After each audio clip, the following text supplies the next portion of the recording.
Bennett Davison interviewing Lynn Washington. We're going to be talking specifically about Osaka, Japan with a EuroHooplife podcast. Lynn, how you doing today? What's up, Bennett? I see you representing the Lakers right there with the All jersey on. day. You're in LA right now? Can't wait. No, I'm actually not. I'm in Monterey, but I can't wait for the season to get back started. Oh my Orlando is goodness. what I'm hearing. Oh, I can't. Especially with all this downtime, there's nothing better than some sports, and that's the only thing that everyone's missing right now. So, Oh, Korean baseball? No, I'm good. well, let's talk about Osaka. How far? You said you played 9 years over in Japan. Is that correct? No, 10. 10. 10, actually. 10, Okay. 10 and then 2 years in Europe. Okay. So then you played on this the team in Osaka. Let's go into the details. How'd you get over there? How did the team treat you when you first got there? And kind of give a little background of what to expect for a player to come when they first get over to Osaka.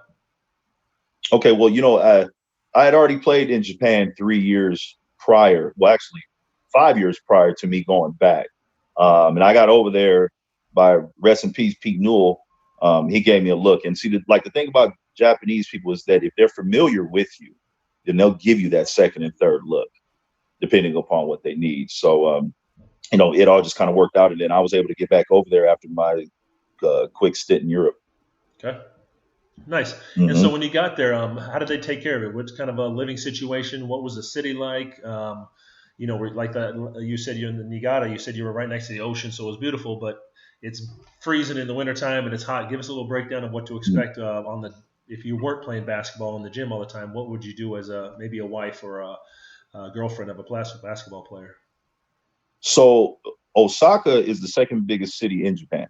Okay. So it has about 9 million people, 7 to 9, no, 9 million people, and it's just going on. They got Costco there, they got everything Okay. that anybody would want, Universal Studios, all that. So it was more of a Metropolitan Americanized type. style location. Yeah, they had everything there that you needed. The team took care of us well, which I would say that would be, um, just kind of like the state of things in Japan now, in the Yeah. future, and in the past. They just take care of you well. So you said it. I mean, it sounds like a situation where you were just like, I probably would stay. And how long did you end up staying there and playing for this So team? I stayed with that team. I stayed with that team for 7 years, Oh, and okay. that's kind of like unheard of. Just staying with one team for that long. Oh, But absolutely. That's they never really heard took of care in of me and my Europe. family. Yeah, you're not gonna do that. That's not gonna happen. Maybe in one country, but definitely not one Well, I team. also know. I also heard little snippets about you. You're putting in work over there, so of course the team's going to keep you when you're putting up numbers like you were doing over there. Yeah, you know what? It's kind of like a give and take, type situation. I was on some good teams too, man. Like my first 3 years, so we won the championships back to back to back. My first 3 years there, Okay. and I had Matt Loddick on my team from Stanford, Jeff Newton who went to Indiana with me, Mm-hmm. um, David Palmer went to what do you got? I think he went to like Southern Utah or something like that. Mikey Marshall, Texas Tech. So we had a squad Yeah, all the you time. got a good support team. Yeah, and then also that's also speak to how much money the team had too. 'Cause, they neither of us were playing for peanuts. Yeah. Well, let's get into what was the facilities like? What was the living situation? How did they take care of you while you were there? Medical, all the things that during the season. Give me the pros and cons of what happened. And you said you had a funny little story also. Yeah, so we actually, you know what? So the funny story that I have kind of goes back to my first stint in Japan in Niigata. I was fresh off the boat. That's kind of weird saying it the other way, Yeah, right? coming the So I was opposite fresh way. off. Yeah, and I had to go to the bathroom really bad. I think I held it all the way from Tokyo. It's like a 4-hour bus trip. So I got to go take this deuce, right? And I go running to the bathroom and I sit down on the toilet and it's warm. Now, look, I didn't move up to the Bay Area until I was like 14, Chris Shaw 99. So automatically I'm thinking somebody's in the house, Yeah. right? So I get up and I'm running around this apartment and looking for people that had been in my house. So then I go back after I don't find anybody, pants on my ankles, and I look down and there's this fat ass remote control on the side of the toilet. And I pick it up and I just start like pressing shit. The intercom comes on, the bidet damn near splashes me in the face. I'm like, oh shit. Hey, welcome That to just kind of Japan. shows you how, yeah, man. They were so far advanced, man, so far advanced. Yeah. So Yeah, that's just one funny tidbit. But fast forwarding to Osaka, man, it was a good situation. The facilities were great. We stayed downtown. Um, they bought us train passes. We had bikes. That's how we got around. That's how we went to Yep. practice. Yeah, and it was just phenomenal. Nice. And so the facilities, how many was it? A big stadium? Obviously, you said it was in a city of 7 to 9 million. What were the Mhm. fans like? What were the crowds like? Were you go to Greece and you've got people throwing flares and you've got referees being shaken by the fans and running on the floor, but then you also go to China or Australia where everyone's like, "Hey, good job," and it's a little bit more Americanized. What's it like over there, and how do they treat you while you're there? That's how, yeah. Yeah, that's kind of like how it is there. Japanese people are super respectful. You will get your occasional couple of fans that will cuss a referee out, even cuss a player out, Hmm. but they're really, really, they're just real good fans. Fans always trying to give you things. I still have fans today that send me stuff. I had a fan that sent me, like, I don't know, 10 to 15 boxes of face masks just, for this Oh, whole nice, coronavirus thing. So, nice. yeah, Still staying yeah, in contact with yeah. you. And, Yeah, absolutely. Everything's good. And so you felt pretty No comfortable blood. with.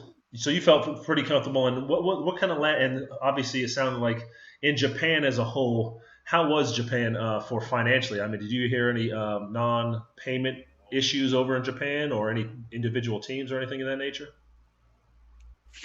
Sorry, that was work. No worries. Yeah. Well, what was that again? I'm I sorry, I was didn't saying, catch no, that. you're in law enforcement. You got to take care of that in case you got to bounce out of here, go put your suit, put your uniform on.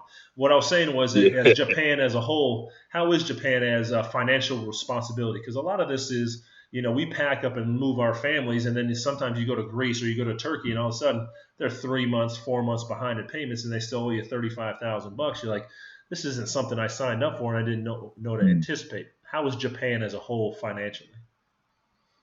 So there's only one team in Japan that I've ever heard of. Not well, actually two. Sorry, two teams in Japan that I've heard of that had problems paying their players. One, the first team is the Saitama Broncos. Now David Benoit who Yep. played for the Utah Jazz, as well as John Humphrey, the helicopter from N1. They both played for those teams. Now they didn't have any issues getting paid, but the other Americans, I guess, did.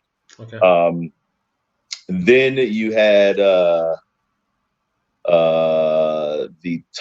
Takamatsu Five Arrows. I want to say that's their name, and they have some issues towards the end. Other than that, I don't think you have to worry about getting your money. Okay. And the good thing also too about Japan is that as soon as you sign a contract, if you ask for an advance, they'll shoot it to you. Okay.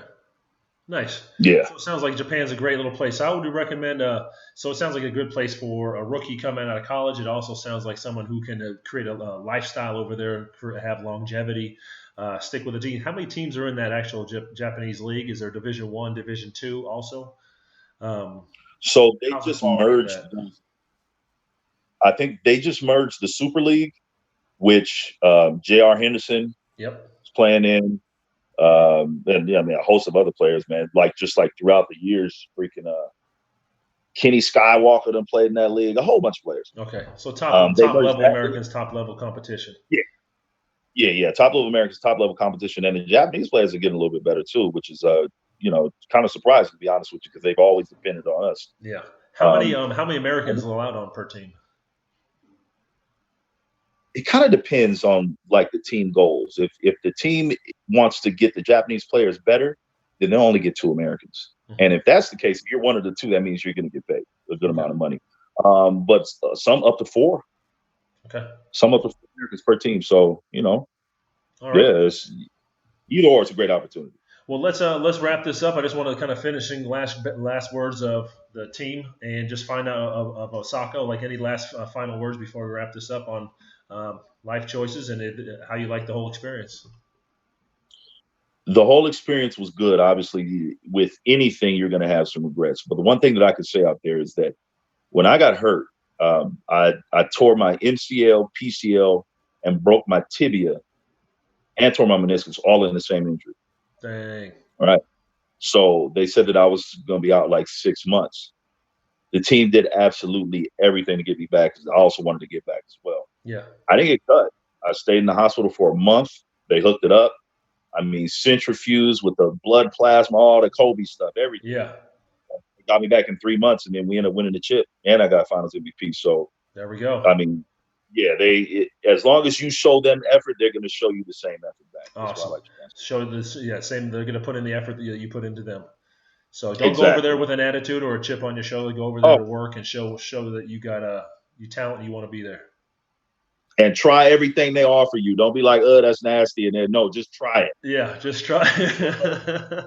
What's the most how do you say non-American dish you've had over I didn't have some nasty stuff, Bennett. I'm not gonna lie, but there? and I can say that now because I know I can't hoop like I used to. But raw Horse. sashimi, and it was like some stupid like 500 a slice, and Wow. I ate some rice right after. Yeah. Yuck. Was it all you? Was it all you imagined? Hey, I tell you what, this shit didn't taste like chicken. It doesn't taste like chicken. No, it doesn't sound like it at No, all.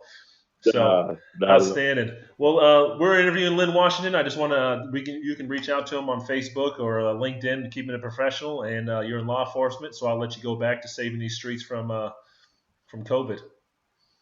My man, good looking, man. I'll talk to you later, bro. Appreciate it. Thanks. All right. All right.